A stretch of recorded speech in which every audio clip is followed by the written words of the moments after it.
Եթե սահմանները բացվում են ամբողջովին եւ փաստացի խաղաղությունը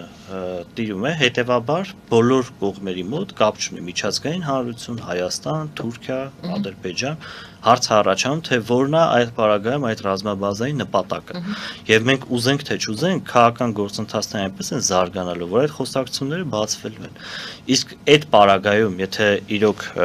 նորմալ սահմանները գործում են, բնականաբար արդեն օբյեկտիվ հիմնավորում չի ունենալու այդ ռազմաբազայի տեղակայումը եւ գուցե այն ժամկետով, որով որ նշված է այդ ժամկետը ավարտվի, ես կարծում եմ, որ դուրս կգա, բայց սա ոչ թե պայմանավորված է նրանով